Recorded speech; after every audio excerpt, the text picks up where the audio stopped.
بسم اللہ الرحمن الرحیم. السلام علیکم. ایئر وائی ڈیجیٹل نیٹ ورک سے doctor Shahid Masood views on news کے اسپیشل ایڈیشن کے ساتھ میں اس وقت 207 ہل سائڈ روڈ E7 سیکٹر اسلام آباد میں موجود ہوں. ایک ایسی شخصیت کے ساتھ 4 فروری 2004 کو میں نے انہیں ٹی وی پہ دیکھا اور میں نہیں جانتا آپ میں سے کتنے لوگوں کو یاد ہو. اس دن رات کو میں نے ان کے ٹی وی پہ آنے کے بعد ایک ویوز آن نیوز کیا اے آر وائی سے ہی, اور تب میں نہیں جانتا تھا کہ میری دوبارہ کبھی زندگی میں ان سے ملاقات ہوگی یا نہیں. آج 5-6 سالوں کے بعد میں ان سے یہاں مل رہا ہوں. تعارف کیسے کرواؤں نہیں سمجھتا. ضرورت کہ کچھ بھی کہنا کسی بھی انداز میں ان کا تعارف کروانا ضروری ہے. ڈاکٹر عبد القدیر خان صاحب میرے ساتھ ہیں, محسن پاکستان. ڈاکٹر صاحب السلام علیکم. وعلیکم السلام ڈاکٹر صاحب. ایک تو بہت خوشی ڈاکٹر صاحب آپ سے مل کے.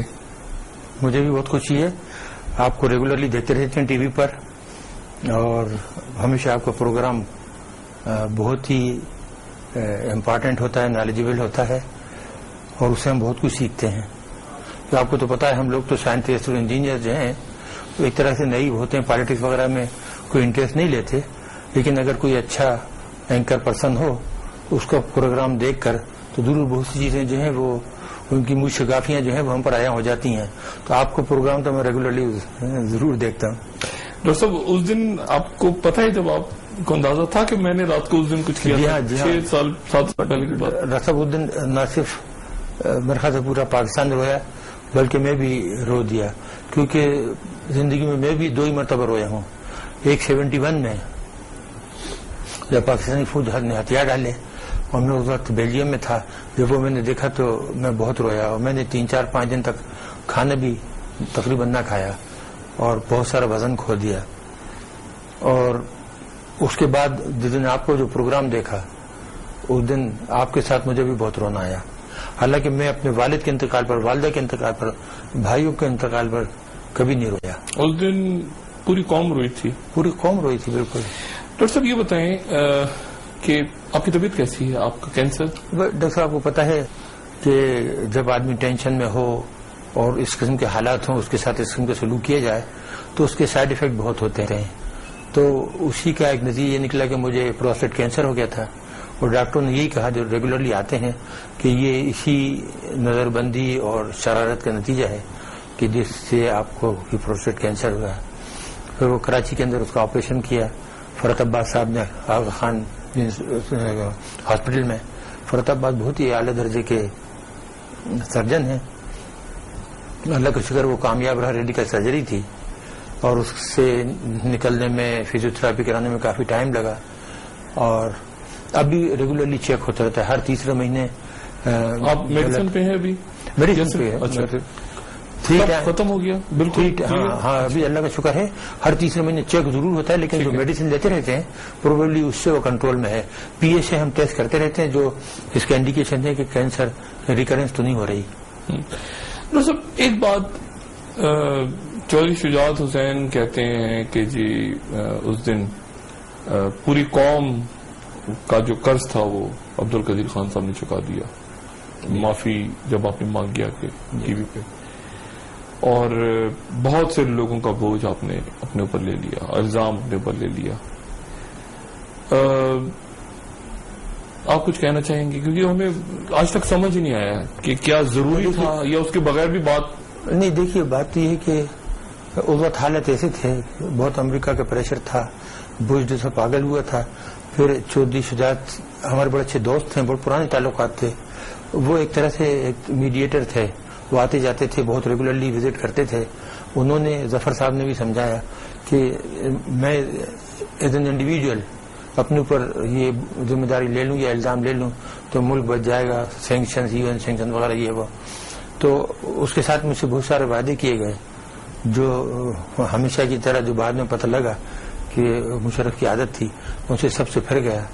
اور جب میں وہاں سے وہ بیان پڑھ کر آیا جو مجھے تھما دیا گیا تھا کہ پڑھ دیں, تو اس کے بعد مجھے نظر بند کر دیا گیا. اور آپ نے خود لکھا تھا وہ؟ نہیں, میں تو ہاتھ میں تھما دیا. مجھے تو پتا بھی نہیں تھا کہ اس قسم کا بیان پڑھنا ہے.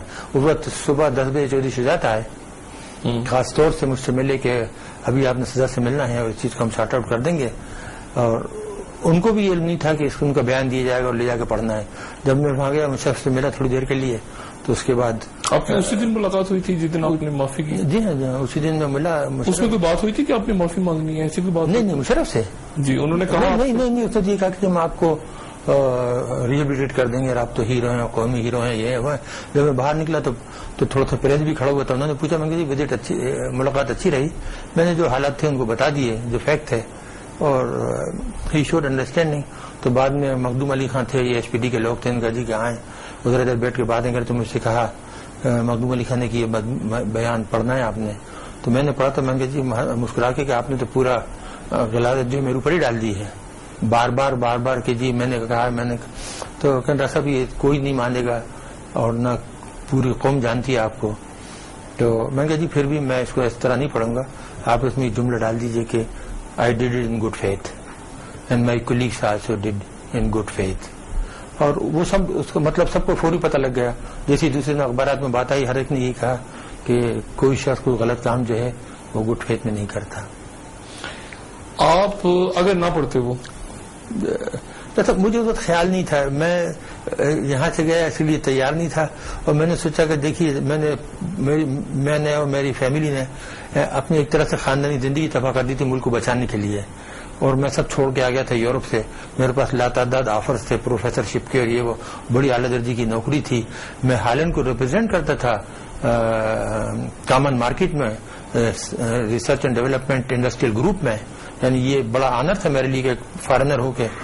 تو مجھے یہ تصور نہیں تھا کہ اس قسم کی حرکت ہوگی بعد میں. یہ بتائیں ڈاکٹر صاحب کہ وعدہ کیا کیا تھا مشرف صاحب نے, آپ کون سی بات ایسی تھی جو پوری آپ کو؟ وہ تو یہ کہا تھا کہ ہم آپ کو ریہیبلیٹیٹ کر دیں گے پوری چند دنوں میں, اور آپ ہیرو ہوں گے. اور آپ نہیں, ریہیبلیٹیٹ سے کیا مراد ہے؟ مطلب یہ تھا کہ اگر آپ یہ بیان دے دیں گے تو ممکن ہے کچھ دن چپ رہے امریکہ کو خوش کرنے کے لیے, اور بعد میں یہی کہ آپ کو کوئی جو آپ کا عہدہ ہے وہ برقرار کر دیں گے, کیونکہ اس سے پہلے اناؤنس کر دیا تھا کہ مجھے عہدے سے ہٹا دیا تھا ایڈوائزر کے. تو یہ بات ہی بعد میں چند دن کے بعد جنرل قدوائی ان کی بیگم بھی آئے, اور جنرل قدوائی سے اور ان کی بیگم سے بڑے اچھے تعلقات تھے. از اے ویری نائس پرسن. تو ان سے ہمارے بات چیت بھی, انہوں نے بھی کہا کہ چند دن کی بات ہے, صرف امریکنوں کی کا پریشر ہے, یہ انشاءاللہ 2-3 مہینے میں سے ٹھیک ٹھاک. پریشر تو بہت تھا. پریشر تو دیکھیے میں نے لے لیا, مجھے اس پہ وہ نہیں, پریشر تو بہت تھا. ہاں پریشر تو بہت پوری دنیا میں آج بھی آپ کو پتا ہے کہ آپ کے بارے میں وہ یعنی اسٹوریز اور آپ کو بلیک مارکیٹ اور یہ وہ پریشر تو بہت تھا. ایسا پریشر تو اب بھی ہے. پریشر اگر میرے اوپر نہیں ہے تو خاکے بن رہے ہیں ہمارے رسول اللہ کے, اور ہمارے رسول کے اوپر پوری دنیا جو ہے وہ روز اسلام کا, وہ جو بش نے بھی بلیر نے بھی کتاب نکالی ہے, اس نے یہی کہا ہے کہ جی کرسچینٹی کی ہماری سویلائزیشن کے لیے ریڈیکل اسلام جو سب سے بڑا خطرہ ہے. تو مسلمان تو ہمیشہ ہی خطرہ رہے ہیں. اب وہ میرا نام لے دو یا بہانہ لے لو یا کچھ بھی کر لو, اس سے تو آپ کبھی چھوٹیں گے نہیں, کیونکہ یہ حقیقت ہے کہ دنیا میں کبھی کرسچین سویلائزیشن کو کسی اور سویلائزیشن نے یا قوم نے اتنا سخت خطرہ نہیں دیا اور اتنا بڑا دھچکا نہیں دیا جتنا مسلمانوں نے دیا تھا. مسلمانوں نے ان کی بنیادیں ہلا دی تھیں, اور وہ تو اتفاقی کہ وہ بچ گئے. اگر وہ ہماری جنگ جمل اور جنگ صفین نہیں ہوتی, یا جو اسپین والے مسلمان تھے وہ آپس میں لڑتے جھگڑتے نہیں, اور ادھر سے تیمور اس پہ حملہ نہیں کر دیتا سلطان بایزید یلدرم پہ جو سیچ کیے وہ پڑا تھا ویانا پہ, تو پورا یورپ فتح ہو گیا ہوتا اس وقت 2-3 سال کے اندر. تو یہ خطرہ تو انہیں پتا ہے نا, اگر اس وقت یورپ فتح ہو گیا ہوتا تو کرسچینٹی کدھر جاتی. ڈاکٹر صاحب یہ جو آپ کے بارے میں جہاں اور بہت سی باتیں ہوتی ہیں وہاں وہ یہ کہتے ہیں کہ جی ایک تو اب ظاہر ہے ہم ایک ایٹمی قوت ہیں, ٹیسٹ بھی کر چکے ہیں, سب کچھ ہو چکا ہے, اس کے باوجود جب بات ہوتی ہے آپ کی ذات کے حوالے سے کہتے ہیں ڈاکٹر صاحب تو میٹلرجسٹ ہیں, تو میٹلز کے اندر کاپر یہ جو بھی میٹلز ان کی پلیٹنگ, اور دنیا کی کوئی انجینئرنگ انڈسٹری کوئی ایسی چیز نہیں ہے جو میٹلرجی کے اوپر ڈپینڈ نہ کرتی ہو.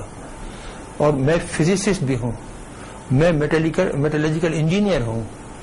اگر آپ کسی کو کوئی شک ہو تو غلام شاہ صاحب جو 18 برس ہمارے پروگرام کے ہیڈ تھے, پورے کرتا دھرتا, یا بیگ صاحب یا جنرل وحید, آپ کسی سے پوچھ لیجئے, کہ کس نے کیا یہ پورا کام.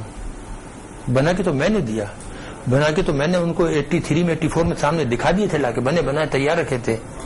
پھر کس نے بنایا؟ اگر میں نے پھر جو خطوط مجھے تمام دھماکوں کے وقت رفیق تعلق نے اور نواز شریف نے اور آرمی چیف نے اور ایئر فورس چیف نے اور نیول چیف نے لکھے ہیں, اور پوری دنیا نے, اور آغا شاہی صاحب نے جو کہ بورڈ کے ممبر تھے, اور جنرل عارف نے جو ریسیپشن کے اندر انٹرویو دیا کہ ڈاکٹر صاحب نے 10 دسمبر 84 کو وہ دے دیا تھا, خط لکھ دیا تھا جنرل ضیاء کو کہ بم تیار, ہم 1 ہفتے کے نوٹس پہ کرتے ہیں. تو پھر وہ میں نے کوئی ہم 84 سے تیار تھے, بالکل تیار تھے, 84 سے بالکل تیار تھے. اچھا, یعنی 76 میں آپ واپس آئے ہیں؟ میں 76 میں تو 76 میں آپ نے تیاری شروع کی, لیکن تیاری سے پہلے شروع ہو گئی تھی غالباً. جی, کینپ وغیرہ تو تھا نا؟ نہیں, وہ اس وقت سے کوئی تعلق نہیں تھا. ایٹامک کمیشن, وہ دیکھیے کنوب جو تھا وہ آئی اے کے سیف گارڈ میں تھا, اور وہاں سے جو ریڈیٹڈ فیول نکلتا تھا نا وہ آئی اے کے سیف گارڈ میں تھا. پھر آپ کے پاس ریپروسیسنگ پلانٹ نہیں تھا کہ آپ اس میں سے پلوٹونیم ایکسٹریکٹ کرتے ہو بناتے. تو یہ جو گڑبڑ تھی جو بھٹو صاحب کو ایک طرح سے دھوکہ دیا گیا تھا, وہ یہ تھا کہ جی ہم ریپروسیسنگ پلانٹ خرید لیں گے فرانس سے, اور اچھا وہ بھی آئی اے کے سیف گارڈ میں تھا, تو ہم کنوب سے فیول بھی چرا لیں گے, اور جو ریپروسیسنگ پلانٹ ہے ہم اس میں بھی فرانسیسیوں کو بھی دھوکہ دیں گے جب ان کے انجینئر سائنٹسٹ ہوں گے, اور ہم اس میں سے پلوٹونیم نکال کے تو بم بنا لیں گے. تو یہ تو انہوں نے اپنے کوثر نیازی نے بھی اپنی کتاب میں لکھا کہ اس طرح کا ہمیں دھوکہ دیا گیا تھا. ڈاکٹر ایک وقفہ یہاں لیتے ہیں. خواتین حضرات, ڈاکٹر عبدالقدیر خان صاحب سے پوچھوں گا, یہ تو کچھ ان کے کیریئر اور زندگی کے حوالے سے بات چل رہی ہے, لیکن رمضان کیسا رہا, عید کا موقع, ڈاکٹر صاحب کیسا محسوس کرتے ہیں؟ پچھلی عیدیں بے شمار, اور اب یہ جو چند عیدیں یا پتہ نہیں کتنی عیدیں گزر گئی ہیں, یہ ماہ سال کو کس طرح شمار کر رہے ہیں بیٹھ کے زندگی کے اپنے اس حصے میں, اور کس طرح دیکھ رہے ہیں, اور کیا کبھی توقع تھی ان کو کہ ایک دور ایسا بھی آتا ہے کہ ڈاکٹر عبدالقدیر خان اس طرح سے یہاں اکیلے بیٹھ کے عید منانے ہوں گے؟ ایک وقفے کے بعد دوبارہ حاضر ہوتے ہیں.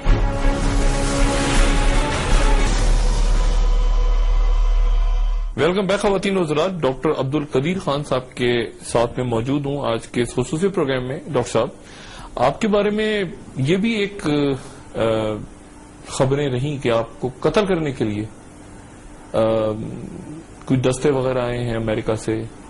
محترمہ نے بھی ایک دفعہ کہا, بینظیر بھٹو صاحبہ نے, کہ آپ کو قتل کیا جا سکتا ہے. وہ باہر والے نہیں, اچھا, انہوں نے یہ فرمایا تھا کہ مجھے اندر والے مشرف اور اس کے حواری قتل کرا دیں گے, اچھا, تاکہ میں کوئی بات راز فاش نہ کر دوں. اچھا, ان کا یہ خیال تھا, باہر والے نہیں. تو سب دیکھیے, جب ایٹم بم بن رہا تھا, جب ہم بنا رہے تھے, پوری دنیا کو پتا تھا. 79 سے اخبارات میں خبریں آ گئی تھیں, ٹائم میگزین میں میرے فوٹو تھے, اور اسلامک بم کتاب چھپی تھی 81 میں, تو سب کو پتا تھا. میں اس وقت بھی پورے یورپ جاتا تھا, انگلینڈ جاتا تھا, فرانس جاتا تھا, سوئٹزرلینڈ جاتا تھا, جرمنی جاتا تھا, ہالینڈ جاتا تھا, ہر جگہ جاتا تھا, اور کبھی بھی مجھے تو کوئی خطرہ نہیں ہوا. جاپان گیا اور چائنا گیا, ہر جگہ. آج آپ کو خطرہ ہے جان کو؟ نہیں, مجھے کوئی نہیں. جب بنا رہا تھا خطرہ نہیں تھا. اب لوگ مجھے, اب کیا کسی کو مار کے مجھے ملے گا؟ نہیں, اغوا تو کر سکتے ہیں وہ سیکورٹی. اغوا کر کے کیا کرنا؟ اس وقت آپ کو نہیں تھا خطرہ جب, یعنی جب دنیا بھر میں آ رہی تھی خبریں کہ پاکستان بنا؟ میں کبھی ڈر ہی نہیں رکھتا. میرا ایمان بہت پکا ہے. اللہ تعالیٰ نے فرمایا, ما صاب میں مصیبت الا باذن اللہ, کہ اللہ کی مرضی کے خلاف کوئی تمہارا بال بھی کا نہیں کر سکتا. میرا ایمان پختہ ہے اس معاملے میں. میں کبھی نہیں ڈرا, کہیں جانے سے آنے سے کبھی نہیں ڈرا, کیونکہ مجھے پتا ہے کہ جب وقت آئے گا, وہ جہاں آئے گا اور جس وقت آئے گا, موت وہیں ہوگی. سی آئی کو پتا تھا؟ بالکل پتا ہوگا, پتا اس وقت بھی, اس وقت شروع سے بالکل پتا تھا کہ میں ہیڈ. تو دیکھیے, جب اخبار میں آگے مطلب ٹائم میگزین میں کہ یہ ایکسپرٹ ہے انریچمنٹ کا, اور یہ پاکستان کے نیوکلیر ویپنس پروگرام کا ہیڈ ہے, تو پھر سب کو پتا تھا. MI5 کو اور MI6 کو, اور جو آپ کے الزامات لگے بعد میں, جی یہ الزامات جو ہیں یہ اچانک اس وقت کیوں لگ گئے؟ اگر وہ شروع سے فالو کر رہے تھے